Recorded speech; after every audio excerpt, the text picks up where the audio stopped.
یہ کہ اللہ سے کبھی وعدہ نہ کریں، یعنی اگر گناہ وغیرہ ہو رہے ہیں، یہ ہوتا کیا ہے میں آپ کو یہ سمجھاتا ہوں، دیکھیں باریک نکتہ ہے، اس کو سمجھیے گا۔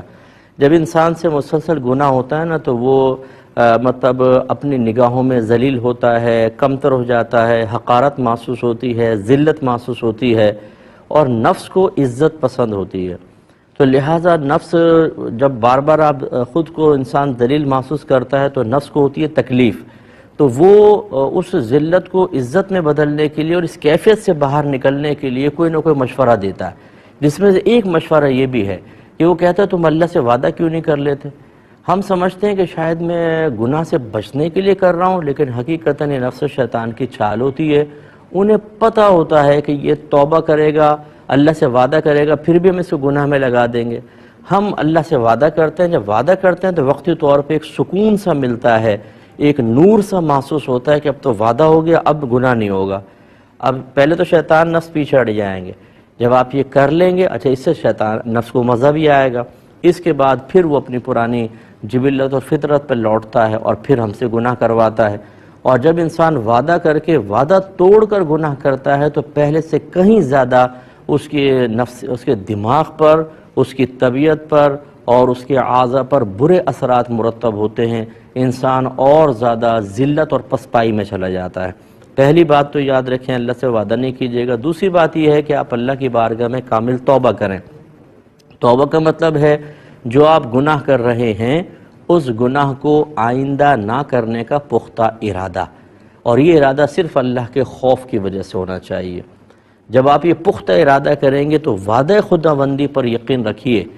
وعدہ رسول پر، خبر رسول پر اعتماد رکھیں کہ میرے آقا صلی اللہ علیہ وسلم نے ارشاد فرمایا التائب من الذنب کمن لا ذنب لہ، اپنے گناہ سے توبہ کرنے والا ایسا ہے جیسے اس نے گناہ کیا ہی نہیں ہے۔ ایک روایت میں میرے آقا صلی اللہ علیہ وسلم نے ارشاد فرمایا جو اپنے گناہ سے توبہ کر لے تو وہ گناہوں سے ایسا پاک و صاف ہو جاتا ہے جیسے آج ہی اپنی ماں کے پیٹ سے پیدا ہوا ہے۔ تو توبہ کرنے کا فائدہ کیا ہے؟ یعنی ندامت، شرمندگی کے ساتھ آئندہ یہ گناہ نہ کرنے کا پختہ ارادہ، اور صرف اللہ کے خوف کی وجہ سے آپ کے پچھلے سارے گناہ بخشے جائیں گے۔ اب آپ جب گناہ بخشے گئے تو آپ کے اندر نور پیدا ہوگا، اعتماد پیدا ہوگا۔ آئندہ سے بچنے کی کوشش کیجئے، کبھی بھی توبہ نہ چھوڑیں لیکن وعدہ نہ کریں۔ اور نیکیوں پہ استقامت کے لیے نمبر 1، اگر آپ سے تنہائی میں گناہ ہوتے ہیں تو اپنے آپ کو زیادہ سے زیادہ پبلک کے اندر رکھیں، کیونکہ جب آپ تنہا ہوں گے ضرور آپ سے وہ گناہ ہوگا۔ پبلک کے اندر رہیں، اس وقت آپ بستر پہ آئیں جب آپ یہ اپنے روم میں جائیں کہ جب بالکل نیند کا غلبہ ہو، گریں بستر پہ اور سو جائیں۔ یہ آپ کو لڑنا پڑے گا اپنے ساتھ، لڑے بغیر کچھ نہیں ہو سکتا، ورنہ نفس و شیطان ایمان تک تباہ کروا دیں گے۔ ایسی اچھی صحبت کے اندر رہیں، نیک لوگوں کے ساتھ رہیں، نعتیں اکثر سنتے رہا کریں، اچھے اصلاحی بیانات، یہ جیسے ہمارے پروگرام میں یوٹیوب کے اوپر آپ کو بہت ساری کلپس مل جائیں گی، ان کو آپ سنیں تو یہ باتیں ذہن میں گھومتی رہتی ہیں، گردش کرتی ہیں، اور ان کی پاکیزگی کی وجہ سے گندگی نکل جاتی ہے۔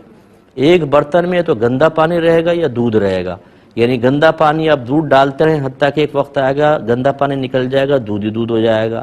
یا دودھ ہے آپ گندا پانی ڈالیں ایک وقت آئے گا کہ دودھ نکل جائے گا، گندا پانی ہوگا۔ یہ اب ذہن ایک برتن کی طرح ہے، اس میں اچھی چیزیں اتنی بھر لیں کہ گندگی کو داخل ہونے کی ضرورت ہی جگہ ہی نہ ملے، تو انشاءاللہ آپ محفوظ رہیں گے۔ کر کے دیکھیے، اللہ تعالیٰ بڑی برکت دے گا۔ موت کو یاد کیا کریں، قبرستان چلے جائیں، ایمرجنسی وارڈز میں جائیں، میں اکثر یہ مشورہ دیتا ہوں، ہاسپٹلز میں جائیں جہاں پر مریض آخری عمر کے حصے گزار رہے ہیں اور سسکیاں بھر رہے ہیں اور زندہ اور صحت مند لوگوں کو حسرت کی نگاہوں سے دیکھ رہے ہیں، ان کو جا کر دیکھیں تو پھر گناہ سے دل اچاٹ ہونا شروع ہو جائے گا، اللہ تعالیٰ برکت سے نوازے گا۔